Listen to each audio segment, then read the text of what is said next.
ಗಾಲಿ Janardhan Reddy sir ಇದ್ದಾರೆ ನಮ್ಮ ಜೊತೆ, ಬನ್ನಿ ಮಾತಾಡಿಸುವಂತ ಪ್ರಯತ್ನ ಮಾಡ್ತಾರೆ. ಸರ್ ನಮಸ್ತೆ. ಸರ್, ಈಗ ನೀವು ಮೊದಲನೇದಾಗಿ ಇವತ್ತು ಪಕ್ಷಕ್ಕೆ ಮರಳಿ ಗೂಡಿಗೆ ಸೇರಿದರೆ ಈ ಸಂದರ್ಭವನ್ನು ಯಾವ ರೀತಿಯಾಗಿ ನೀವು ಸಂತಸ ಹಂಚ್ಕೊಳ್ತೀರಿ? ಒಂದು ಮಗು ತಾಯಿ ಮಡಿಲಿಗೆ ಸೇರಿದ ತಕ್ಷಣ ಮಗುಗೆ ಎಷ್ಟು ಖುಷಿಯಾಗುತ್ತೇನೋ, ಭಾರತೀಯ ಜನತಾ ಪಕ್ಷಕ್ಕೆ ಪುನಃ ವಾಪಸ್ ಬಂದಿದ್ದು ನನಗೆ ಅದೇ ಒಂದು ಭಾವನೆ ಬರ್ತಾ ಇದೆ. ಅರುಣಲಕ್ಷ್ಮಿ ಅವರು ಕೊಪ್ಪಳದಿಂದ ಕಣಕ್ಕಿಳಿತಾರೆ ಅಂತ ರಾಜಕೀಯ ಚರ್ಚೆಗಳು ಶುರುವಾಗಿದೆ. ಇಲ್ಲ, ಯಾವುದೇ ಕಾರಣಕ್ಕೂ ಕೂಡ ಅವರು ಯಾವುದೇ ಚುನಾವಣೆಯಲ್ಲಿ ಪಾರ್ಲಿಮೆಂಟಲ್ಲಿ ನಿಂತ್ಕೊಳ್ಳೋ ಪ್ರಶ್ನೆ ಇಲ್ಲ. ಪಕ್ಷಕ್ಕೋಸ್ಕರ ಅವರು ಕೂಡ ದುಡಿತಾರೆ ಅಷ್ಟೇ. ಜನಾರ್ದನ್ ರೆಡ್ಡಿ ಆಗಮನದಿಂದ ಎಷ್ಟು ಜಿಲ್ಲೆನಲ್ಲಿ ಪಕ್ಷಕ್ಕೆ ಬಿಜೆಪಿಗೆ ಆನೆ ಬಲ ಬರುತ್ತೆ? ಪಕ್ಷ ಏನು ಜವಾಬ್ದಾರಿ ಕೊಟ್ಟು ಆ ಜವಾಬ್ದಾರಿ ಕೊಡುವಂಥದ್ದನ್ನು ನಿಭಾಯಿಸ್ತೀನಿ.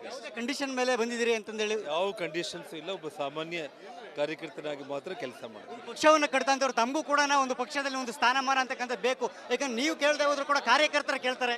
ಭಾರತೀಯ ಜನತಾ ಪಕ್ಷದಲ್ಲಿ ಒಬ್ಬ ಸಾಮಾನ್ಯ ಕಾರ್ಯಕರ್ತನಾಗಿ ಇರೋದೇ ದೊಡ್ಡ ಹುದ್ದೆ ನನಗೆ. ಅದು ಆತ್ಮೀಯ ಸ್ನೇಹಿತರು ಆಗಿರುವಂಥ ನಿಮ್ಮ ಶ್ರೀರಾಮುಲು ಅವರು, ಅವರ ಪಾತ್ರ ಏನು ಅಂತ ಇಲ್ಲಿ ನಿಮ್ಮನ್ನು ಕರೆತರೋದು ನೋಡಿ, ನಾವು ಪಾತ್ರ ಅನ್ನೋದಕ್ಕಿಂತ ಕೂಡ ಒಂದು ಕುಟುಂಬ ಅಷ್ಟೇ. ಹಾಗಿದ್ರೆ ಶ್ರೀರಾಮುಲು ಅವ್ರನ್ನ ಎಷ್ಟು ಅಂತರದಲ್ಲಿ ಗೆಲ್ಲಿಸ್ಕೊಳ್ಳೋಂಥ ವಿಶ್ವಾಸ ಇದೀರಿ?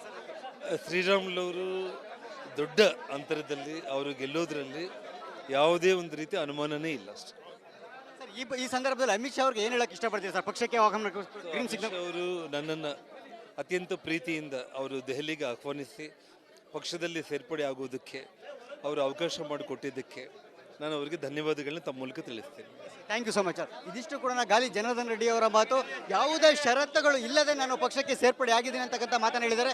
ಜೊತೆಗೆ ಅರುಣಲಕ್ಷ್ಮಿ ಅವರು ಪಕ್ಷಕ್ಕೆ ಸೇರ್ಪಡೆ ಆಗಿದ್ದಾರೆ, ಆದರೆ ಅವರು ಕೊಪ್ಪಳದಿಂದ ಸ್ಪರ್ಧೆ ಮಾಡೋದಿಲ್ಲ ಅಂತಕ್ಕಂಥ ಮಾತನ್ನು ಕೂಡ ಹೇಳಿರ್ತಕ್ಕಂಥದ್ದು. ಕ್ಯಾಮ್ರಾ ಪರ್ಸನ್ ಕೃಷ್ಣ ಜೊತೆ ಸುರೇಶ್, ರಿಪಬ್ಲಿಕ್ ಕನ್ನಡ, ಬೆಂಗಳೂರು.